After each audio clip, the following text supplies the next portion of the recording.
म्हणजे एवढं खतरनाक 12 लाख रुपये नावाचे घेतात. Franchise fee 12 lakh.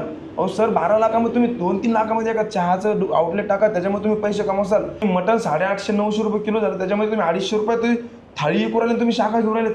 मूर्खपणा आहे सरळ सरळ.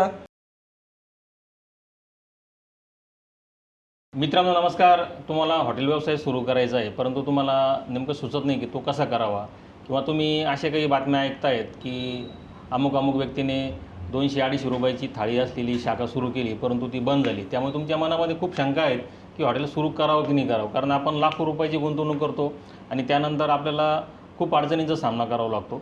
तर आपण आजच्या या व्हिडिओमध्ये तुम्हाला हॉटेल व्यवसाय सुरू करता येतो का किंवा करता येईल का, त्यामध्ये काय अडचणी येऊ शकतात आणि कुठली शाखा घेणं गरजेचं आहे याविषयी चर्चा करणार आहोत.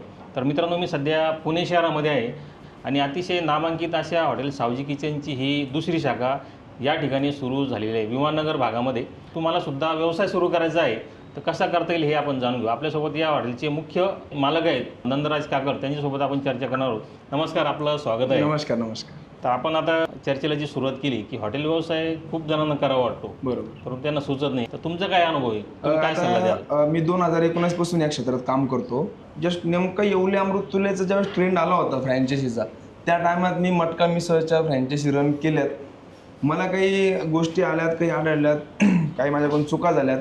तर मी मटका मिसळ ब्रँड सोडून सावजी किचन चालू केलं आणि इथून पाठीमागं माझ्या जेवढ्या शाखा होत्यात तेवढ्या मी 2023मध्ये बंद केल्यात. कारण की गरजेपेक्षा जास्त गोष्टी झाल्या होत्या काही, तर मी माझ्या चुका सुधारून घेतल्या, मी फ्रँचायसी देणं बंद केलं. आता याच्यामध्ये मार्केटमध्ये सध्या महाराष्ट्रामध्ये एवढा ट्रेंड चालू आहे फ्रँचायसीचा, तर मला एकच सांगायचं सगळ्यांना, ज्यांना इन्व्हेस्टमेंट करायची आहे, की बाबांनो, आपण पैसे गुंतवतोय तर ज्यावेळेस आपण 1 रुपया गुंतवतो त्या 1 रुपयाला आपला 1 रुपया लागून आला पाहिजे, यानुसार तुम्ही इन्व्हेस्टमेंट करा. तुम्ही जाता उठता एखादी रील बघता त्याच्यात तुम्ही, आता सध्या तो काय म्हणतात सर, सोशल मीडियाचा एवढा खतरनाक ट्रेंड आहे ना, आणि सोशल मीडियासारखी फेक गोष्ट कोणतीच नाही आहे. तुम्हाला सांगतो, मी सोशल मीडियाच्या माध्यमातूनच सांगतो, एवढे फेक लोक आहेत त्याच्यामध्ये की म्हणजे तुम्ही रील बघणार, तुम्ही तिथे जेवण जाणार, तुम्हाला जेवण आवडो ना आवडो, माइंडसेट असा झाला लोकांचा की जेवण नाही आवडलं तरी शाखा घेतात.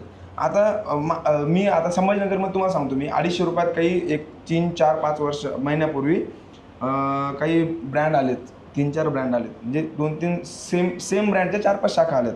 तर मी त्यावेळेस एक व्हिडिओ बनवला, मी तो पोस्ट नाही केला, पण मी तुम्हाला तो व्हिडिओ दाखवेन, डेट सगळं दाखवेल, की मी सांगितलं होतं की हे जास्तीत जास्त 1 वर्ष टिकणार. सर त्यांना 6 महिने पण लागले नाही. की माझे काही कस्टमर तिकडे जेव्हा गेले 6 महिन्याच्या आत आज तिकडे काळं कुत्रं पण फिरकत नाही सर. म्हणजे एवढं खतरनाक 12 लाख रुपये नावाचे घेतात. Franchise fee 12 lakh. अहो सर, 12 लाखामध्ये तुम्ही 2-3 लाखामध्ये एका चहाचं आउटलेट टाका, त्याच्यामध्ये तुम्ही पैसे कमवसाल.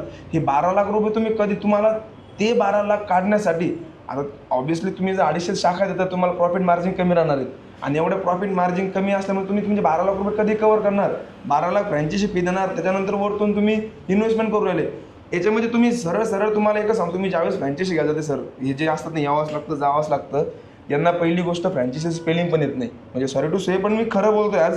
आणि यांच्याकडे जे शाखा घ्यायला जातात यांचा खरंच अभ्यास कमी असतो, की तुम्ही जातात त्यांना फ्रँचायसी विचारतात कसं आहे काय, आणि सरळ सुरू करून जातात. अरे तुम्ही त्याच्यामध्ये ग्रॉस प्रॉफिट बघा, मेंटेनन्स बघा, नेट प्रॉफिट बघा, की तुम्हाला ग्रॉस प्रॉफिट तुम्हाला मेंटेनन्स किती, तुम्हाला रेंट किती, तुम्हाला स्टाफ किती. याच्यामध्ये तुम्ही मटण 850-900 रुपये किलो झालं, त्याच्यामध्ये तुम्ही 250 रुपये तुम्ही थाळी विकू राहिले, तुम्ही शाखा घेऊन राहिलेत. मूर्खपणा आहे सरळ.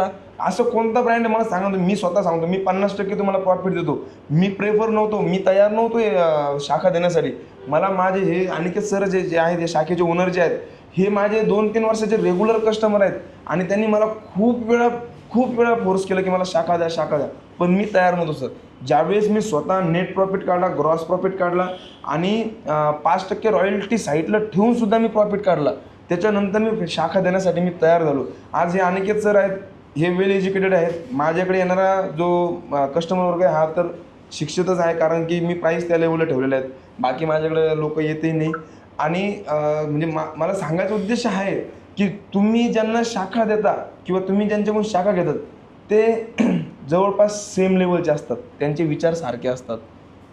माझ्याकडे येणारा कस्टमर आहे तो माझ्या विचाराचा आहे, माझ्याकडे शाखा घेणारा कस्टमर आहे तो माझ्या विचाराचा आहे. आणि जे यावंच लागतं जावंच लागतं. तुम्ही आपल्या गाडीत येताना विषय झाला, आपण नाव नाही घेणार, थाळ्या वाजवणं, डान्स करणं, व्हिडिओ दाखवणं, माणसं उचलणं, उड्या मारणं, यावंच लागतं जावंच लागतं. अरे काय लावलंय तुम्ही? अरे संभाजीनगर आपला खूप शिक्षित शहर आहे, त्याच्यामध्ये पुणे तर शिक्षणाचं माहेर घरच आहे, पण आपल्या इथं मग खूप शिक्षित लोक आहेत. आपण स्वतः एक प्रोफेशनल माणसं आहोत, तर आपण कोणत्या लेवलला चाललो आहे सर? हा जो ट्रेंड आहे ना, हा महाराष्ट्रासाठी आणि जो फ्रँचायझी घेतो त्यासाठी खूप घातक आहे. आणि खरंच हात जोडून विनंती आहेत की इन्व्हेस्टमेंट करताना खरंच विचार करा की मिनिमम त्याची शाखा चालते का. सर मी आत्ता तुळजापूरला गेलो होतो, येताना मी एका शाखेवर थांबलो होतो की एक टाईम होता की त्यांनी कस्टमरची गर्दी वाढल्यानंतर कस्टमरला थाळी खाली मारलेलं आहे. आज टाईम असा आहे सर, प्रत्येकाची वेळ येत असते. तुम्ही तुमचा ब्रँड डुबवण्याला कारणीभूत तुम्हीच असतात. आता तर नवीनच ट्रेंड आला सर एक, आता यांच्या रील व्हायरल होत नाही आणि बायका पुढे गेल्यात आणि त्यांच्या बायका येतात मेकअप करून किचनमध्ये. मेकअप करून कोण किचनमध्ये काम करतं? अरे किती मूर्खपणा आहे, किती मूर्ख बनवणार लोकांना तुम्ही. मेकअप करून तुम्ही स्वतः घ्या. तुम्ही घरामध्ये जाऊ, तुमचे घरचे आपले जे गृहिणी असतात, लक्ष्मी असते, मेकअप करून किचनमध्ये जातात का? हां, हे मेकअप करतात, कानात कुंडल हे वगैरे असं पूर्ण काय म्हणते, गालावर खळी, डोळ्यात गुंफे, लिपस्टिक वगैरे लावून जातात, किचनमध्ये फ्राय बनवतात. काय सर मूर्खपणा आहे. तुम्ही सरळ तुम्हाला मूर्खात काढलं जातं. हा सगळं मूर्खपणा आहे. तुम्ही याचे सोशल मीडियावर पाहून, पहिली गोष्ट तर मी सोशल मीडियाच्या माध्यमातून सांगतो की तुम्ही सोशल मीडियावर बघून कधीच कोणतीच शाखा घेऊ नका. तुम्ही स्वतः त्या शाखेला जा, 4 दिवस थांबा, 5 दिवस थांबा, तिथं जेवण करा, तिथं खा, तिथं तुम्ही बघा बिझनेस किती होतो. तुम्ही स्वतः काउंटरला थांबा, तिथं फीडबॅक घ्या. काउंटरला तुम्ही थांबा, कस्टमरचा प्रत्येक कस्टमरचा फीडबॅक घ्या. तुम्ही स्वतः काउंटरला बसा, पूर्ण व्यवहार बघा, त्यांचा कुठून सामान आणते, काय आणते, हे सगळं बघून नंतर तुम्ही चूज करा की आपल्याला शाखा घ्यायची की नाही घ्यायची. आणि राहिला विषय सर, मला बिझनेस करायचा म्हणून मी शाखा देत नाही. माझ्या मुख्य शाखेमध्ये माझं पोट भरतंय. मला तिथं खूप जास्त प्रमाणात माझा इन्कम आहे. मला अंबडमध्ये शाखा मागितली सर, मला जालना शाखा मागितली, मी दिली नाही. मी रोड लाईनला शाखा देत नाही, मी तालुका लेवलला शाखा देत नाही, मी ठराविक जिल्ह्यातच शाखा देतो. संभाजीनगरमध्ये मी फक्त आता एक शाखा देत आहे, ते पण कांचनवाडीला. त्याच्यानंतर मी त्याच्या खाली जाणारच नाही.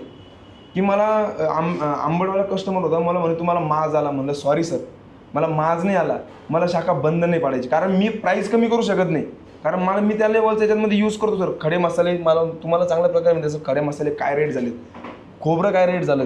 सध्या तर अशा अवस्था आहेत की मसाले घ्यावा की नाही याची चिंता पडते, पण तरी आपण कॉम्प्रोमाइज करत नाही. त्या दिवशी माझ्या हॉटेलचा विषय सांगतो मी तुम्हाला. माझ्या हॉटेलला आम्ही विचार केला होता गॅसचे रेट वाढले तर आपण प्राईस वाढवू.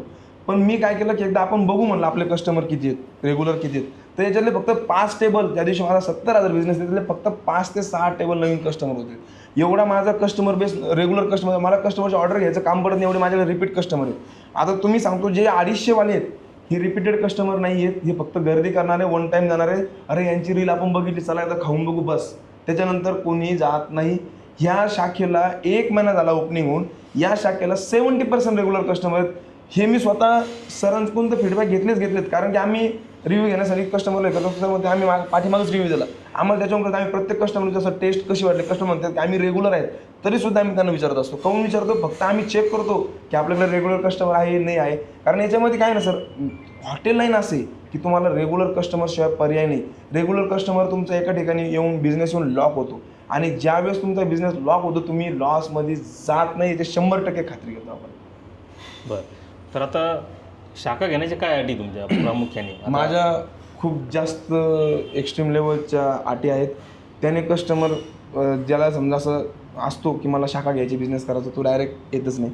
पहिली गोष्ट तर माझी अट अशी आहे की माझा कस्टमरला मी सगळ्यात पहिले प्रायोरिटी देतो. जसं की सरांना दिली मी माझ्या कस्टमरला प्रायोरिटी देतो. त्याच्यानंतर मी 5 लाख रुपये माझी फ्रँचायझी फीज असते. सर मी फ्रँचायझी फीज कमी पण घेऊ शकतो, पण मला त्या लेवलचा कस्टमर लागतो. काय होतं माहिती आहे का, 2 लाख 3 लाख फ्रँचायझी फीज द्यायची, त्याच्यानंतर त्यात थुतूरमधूर चालू करायचं आणि ते बंद करायचं, ते मला जमत नाही. 5 लाख फ्रँचायझी फीज असते. मी बाकीच्या सारखा मसाल्यामध्ये पैसे कमवत नाही. मी तुम्हाला रॉ मटेरियल म्हणजे सुका मसाला देतो. तुम्ही फ्रँचायझी ओनरला विचारू शकता. मी सुका मसाला देतो, ते तुम्हाला आल्यानंतर तिथं बनावं लागतो. त्यात कांदा, मिरची, आलं, लसण, तेल सगळं तुम्हाला इथं मिक्स करावं लागतं. बाकीच्या फ्रँचायझीमध्ये काय तर पूर्ण मिक्स मसाला देतो की जो तुम्ही फक्त सोडायचं, त्यात सूप सोडायचं, भाजी तुमची तयार होते. त्याने 100% ॲसिडिटी होती, त्याने 100% त्रास होतो. आपण हे फक्त मी तुम्हाला डायरेक्ट माझी मेन रेसिपी देतो, कारण फक्त त्रास होणे म्हणून, मसाले फ्रेश बनव म्हणून. मी 5% माझी रॉयल्टी असते, मी त्याच्यामध्ये माझे पैसे कमवतो, पण त्या लेवलला मी माझ्या शाखेला डेडिकेशन देतो. एका शाखेची ओपनिंग झाल्याशिवाय मी दुसऱ्या शाखेचं काम करत नाही. आता याची ओपनिंग झाली तेव्हा मी संभाजीनगरमध्ये दुसरं काम हातावर घेतलं आहे आणि यांना कोणताही प्रकारचा प्रॉब्लेम आला तर मी तत्काळ त्या शाखेला हजर होतो. ठीक आहे, त्यात जाण्यानंतर मेंटेनन्स घेतो, पण तत्काळ आपण त्या शाखेला हजर होतो. जे काय असेल ते जाऊन आपण तो प्रॉब्लेम सॉल्व्ह करून देतो.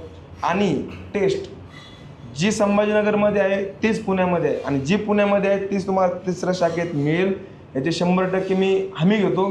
तर मित्रांनो, या व्हिडिओचा उद्देश एकच आहे की तुम्हाला जर व्यवसाय करायचा असेल तर तुम्ही पूर्णपणे अभ्यास करा. लगेच एक स्वस्ताच्या नादी लागून तुम्ही पुढचा विचार न करता जास्त गुंतवणूक करू नका.